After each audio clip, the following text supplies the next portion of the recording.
Hello, everyone. My name is Mason Foytik, and this is the Mason Foytik Podcast. So, before we get started into the podcast, I kind of just want to introduce myself a little bit. So, I'm currently finishing my doctorate in physical therapy. I currently work as a personal trainer. Been doing it for about 6-7 years. And on top of that, I've always had deep interests in sort of philosophy, ethics, health. My fitness and anatomy journey kind of started when I got into college and found I loved learning about those things too. But before that, for some reason, I was really into theism debates and stuff like that, morality. And so both of those reasons of anatomy and philosophy are kind of the reasons I want to do this podcast and kind of see where it ventures out from there. Maybe there would be other topics I enjoy talking about. But yeah, and the point of this podcast, at least what I'm starting out for it to be, is to be educational, and really just give my opinions on certain subjects. Take them how you want. You might disagree with me or agree with me. Either way, I kind of just want to put my thoughts out there and inform certain people on different things happening in the world and just different beliefs and stuff like that. So let's get into it. So podcast 1 is about lifespan versus health span. Okay. And some thoughts I kind of want to put in your head is questions as well. Should we focus on lifespan or health span? The psychology, the psychological justifying of actions at different ages is a good question. I'm going to answer through this. And different cultures and do these different fitness cultures, different fitness cultures and do these different fitness cultures contribute, if they do, to one's lifespan or health span. Okay? So before I kind of get into me and my opinions, I want to reference a Sam Harris podcast. It's his, I believe, episode 328. And if none of y'all know Sam Harris, he's an American philosopher, also a neuroscientist. He emphasizes in a range of topics, rationality, religion, ethics, free will, meditation. He has a meditation app, in the mind, and really a lot of things in that realm. And he does an interview with Peter Attia. And Peter Attia is a Canadian-American physician. And he emphasizes in the study of life extension and enhancing people's overall health. So the podcast it's really about health in general, and all the facets of it. So one of the big things I talk about in the beginning of the podcast is centenarians. And if you don't know what this word means, it's pretty much individuals who reach to 100 years old, and if they get to 110, they're called supercentenarians. And what Peter Attia kind of gets to in this podcast is he's really interested in how these individuals get to such an older age than the normal person. Right, your average lifespan, I believe, I'll have to recheck on this, I believe it's gone up since the last few decades, but 75 to 80, 82, men and women differ a little bit, and women tend to live a little bit longer. But he was curious of this, and he found a few things, but the big thing was that there was obviously a genetic attribution to these individuals. They had the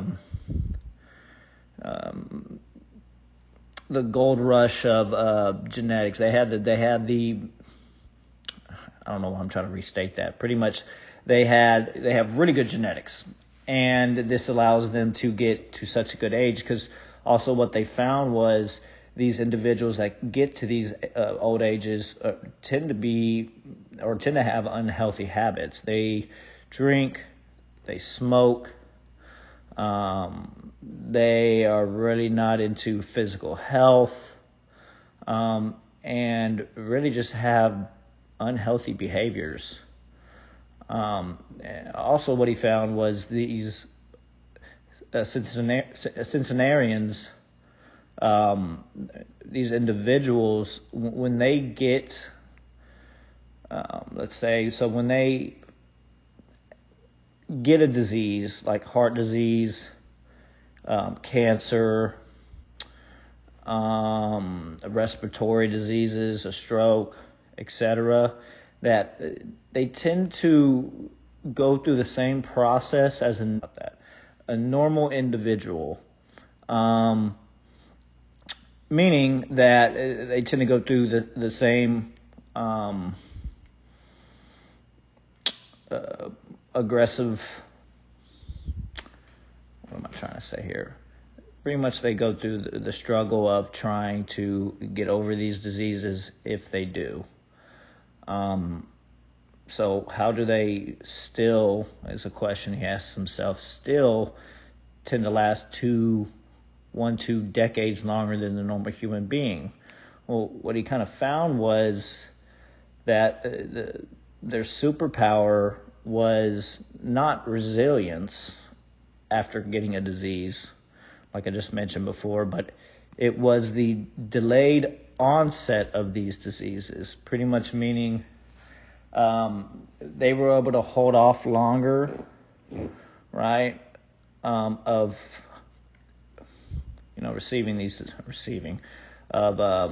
getting these diseases. For instance, pretty much their organs, their internal health, tend to be 2 decades behind in age compared to their actual lifespan. So when they're 80, their organs are in the position of a 60-year-old. And he thought this was quite fascinating. And I didn't listen to the whole podcast, but I'm sure he goes further into maybe other reasons why they live so long. But that was one of the big points he made in there. And why is this important? Well, because he wants to find routes to lengthen the average lifespan of humans, and until technology and science furthers in looking into genetics, genealogy, and really picking apart those things that specifically attribute to the lifespan of an individual, then you really just have to focus on the behaviors of an individual, right? So coronary artery disease, that's one of the top causes of death in America, and 50% of men tend to have a coronary event before the age of 65, and women, about a third, 30% of women have a coronary disease event before the age of 65. And another fact always just like throwing this out, according to CDC, the top 5 leading causes of death currently, I believe this is 2023 or 2022 stat, but number 1 is heart disease, roughly around 700,000 deaths, cancer 600,000, and then COVID, 420,000 deaths, accidents like your car accidents, unintentional things, 225,000 deaths, stroke 160,000, and coronary lower respiratory disease 140,000. I mentioned 6 there because COVID it's a part of this world now, but you go back 5 years ago, it really wasn't in the calculation. It was really those other ones that I mentioned. And so obviously you look at these, all these are health factors. And a goal here to Peter Attia is to try to, okay, I'm paraphrasing, you hadn't listened to the whole podcast, but I'm assuming is, okay, these are the number one diseases that are causing deaths in America.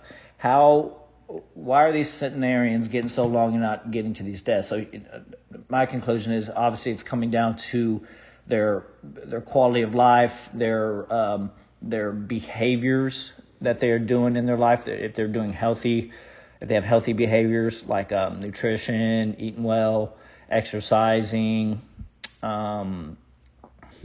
just being physically active, making good choices, in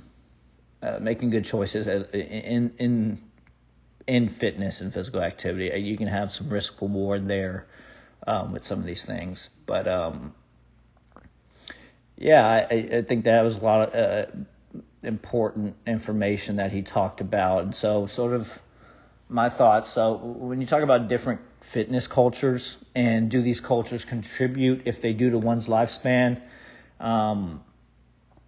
to me, there's three categories. You have the kind of the social media fad, or it's not really, I guess you can call it a fad, but you got the era where you have individuals really, their fuel is, your fuel to get in the gym and to eat healthy is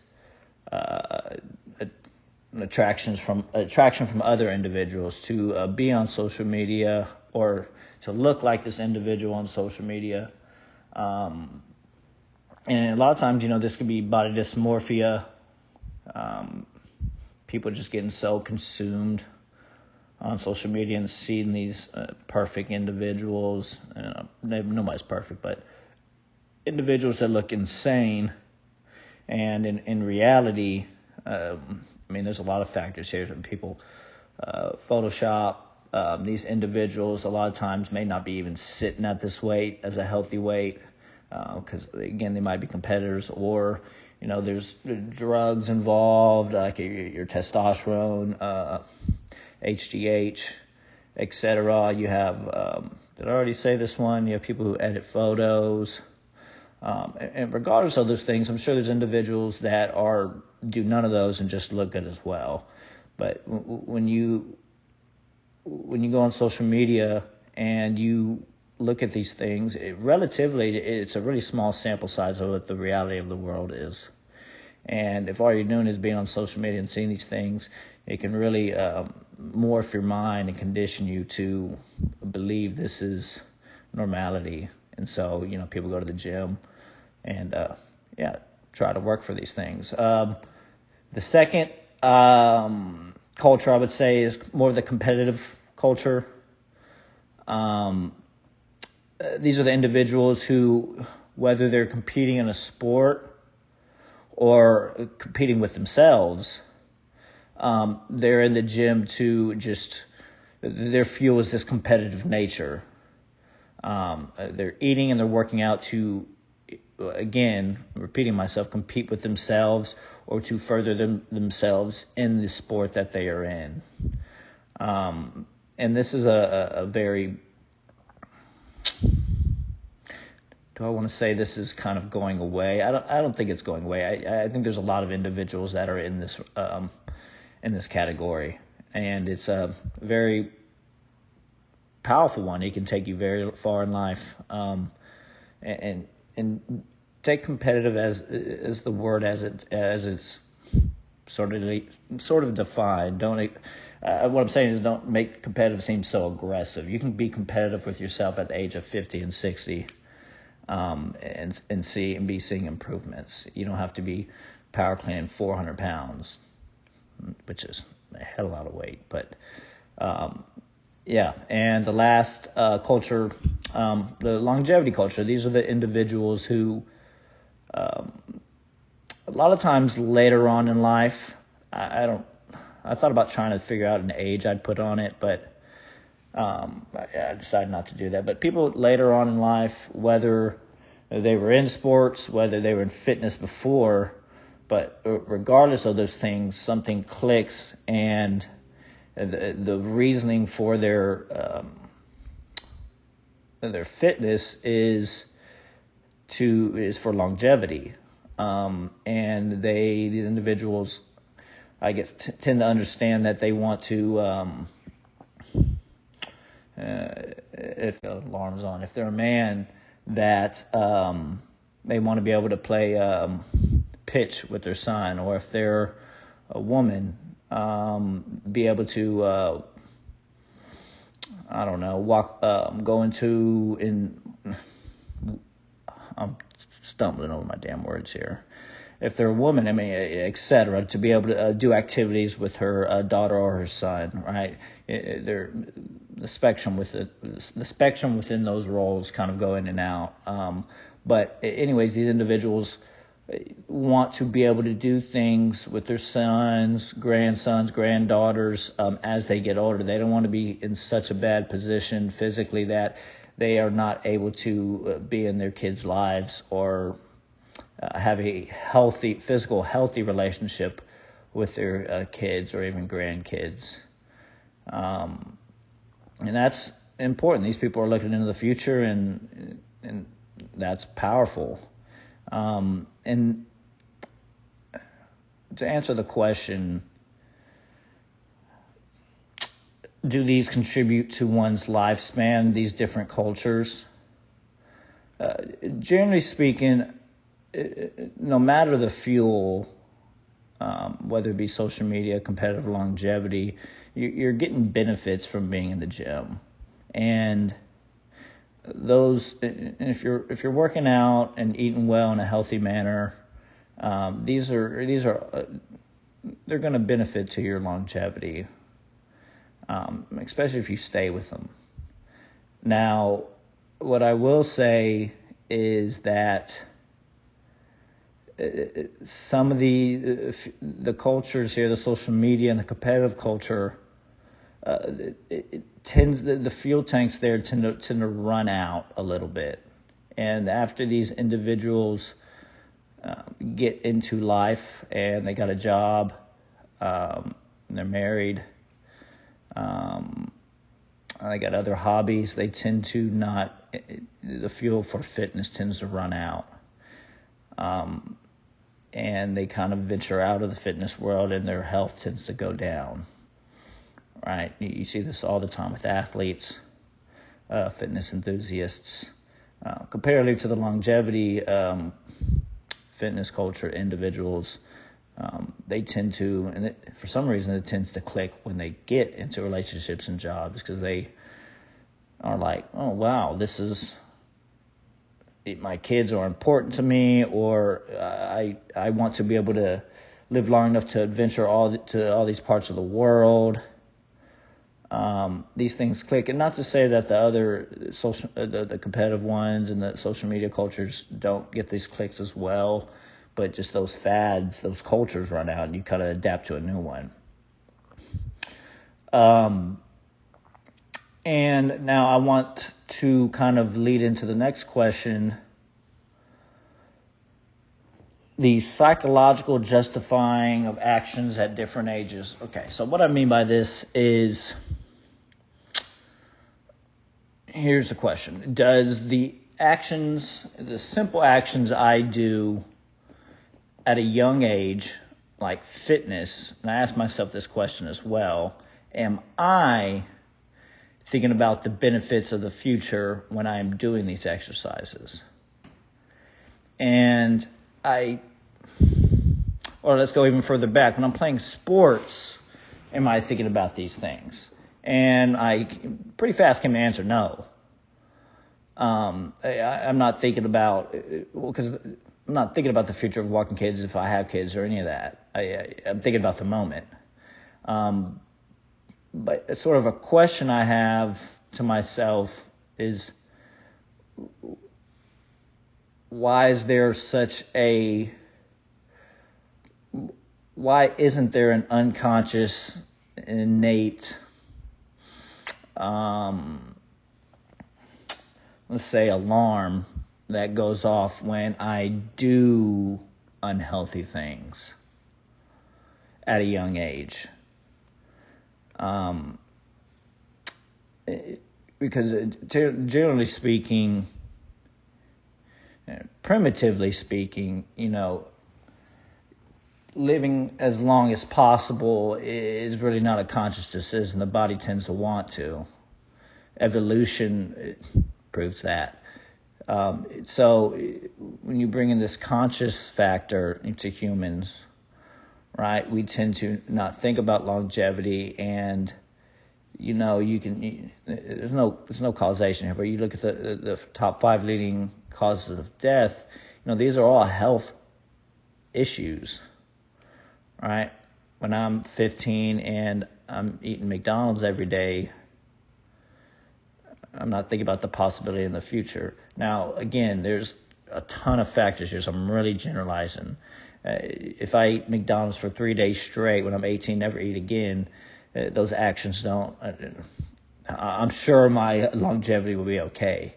I guess what I'm trying to get to is this specific thought in certain ages, or where this happens, to where when I'm making unhealthy decisions, something clicks into my head or someone's head that this won't be best for the long term,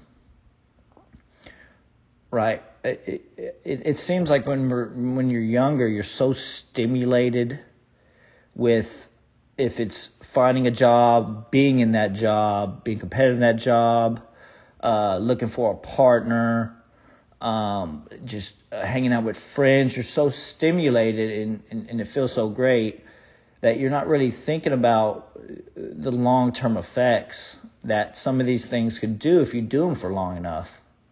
And I'm specifically talking about unhealthy habits.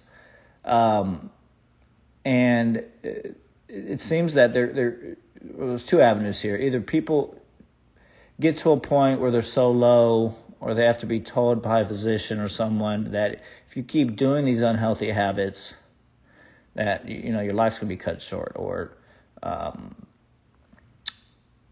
and it takes, and again, sometimes people hear these things and don't do anything about it. So you get so deep into your habits, you don't want to change, and the thought and the devaluation of life is, it's not even in your thought of living long, really, at that point. When you're consistently presented, or at the same time avoiding certain issues you're having, there's an unconscious low self-esteem devaluation of your life, as I see it, right? And if, let's say, you have kids, you can go as far to say it's more of it's a selfish act as well, right? And it's really sad to see that there are so many individuals that they tend to run out of time before they realize they need a change, or it's too late. And it's saddening, right? And so that's why I'm kind of bringing up this topic. What ages do people need to start realizing some of the things they're doing are not not best for the future, physically and actively speaking? It's a hard topic for me. It's an interesting topic too. You would so many alarms. I gotta cut these damn things off. I keep rambling on about it, but pretty much just to sum that up, I'm really curious on the specific factors in someone's life to where they psychologically start changing their actions, their behaviors to get to a point to where they understand that living longer is is what they really want to do, right? And the end, it should be focused on lifespan or health span. So lifespan, right, is, in simple terms, let's see up here real quick, is the length of time for which a person lives, right? And health span is pretty much the quality of life. And Peter Attia talks about this in his podcast. And so I'll give you two scenarios here. You have an individual who lives to 100, and the last 2 decades of his life, he has Alzheimer's or dementia, but he's just cognitively not there, right? And then on the other side, you have someone, let's say, who lived to 50 or 60 with an amazing health, mentally there. Both of these, I don't think an individual would really choose either of these. These both are very unattractive to the individual because, I mean, who wants to live long and not be able to think, and then who wants to just die at 60, right? And so when talking about these things, you have to, I think, really break down which one's more important. And not that both are important, because they run within each other, right? Pretty much what I'm getting to. If you focus on your health span, which is your quality of life, lifespan tends to come, right? When you go to a doctor and you're having these bad health issues, and they give you blood pressure meds and stuff like that, these aren't proactive actions to health span, right? It's not proactive at all. You're still living you still have bad behaviors. And so you're really just living these bad behaviors and suppressing them with drugs. And I don't have stats behind this, but, people tend to live pretty long like that. But on the opposite end, if you go to the doctor and gives you drugs, but you decide to, instead of taking pills to lower your blood pressure, you go work out, right? You're creating so many other bifactors in life that are, one, you're going to get improvement in, like, mental health care, mental health, your weight, self-esteem. You're creating better behaviors. And it seems like a better option to me than just, one, spending money or using your insurance to get blood pressure meds. And two, it most likely will contribute to a longer, healthier life, right? So the healthcare system seems to be in a position right now where we're in a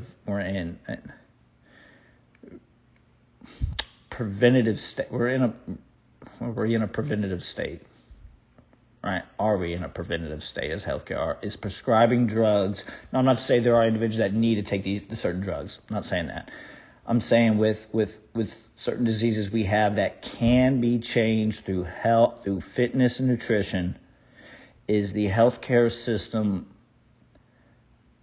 in a proactive state of pursuing or pushing healthy behaviors, or are they in a state of, I'm trying to take this word out of my head, I can't think of it, are they in a state of just prolonging these health issues? Are they just trying to prevent the furthering of like high blood pressure by just prescribing drugs? Right? That's an interesting question in my head. I try to ask, and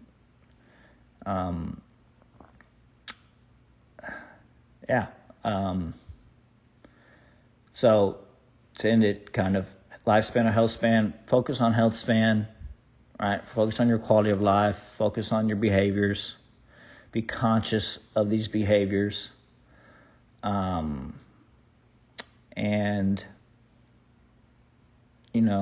life it'll sort of take its toll. You'll sort of be living the way you're supposed to live, not just induced in drugs and sitting around being sedentary. And here we go. I'm gonna keep going off. This video is already way too long. Yeah, so I'm just going to end it there. Sorry, I ramble a lot, so you're just going to have to follow me through this podcast experience, and so hopefully my speech gets better, and I don't say certain words multiple times. I feel like I said a lot. Well, when I listen to this, I'll probably hear it. But yeah, I would like to thank you for listening to this podcast. This is the Mason Foytik podcast, and yeah, everyone have a good day.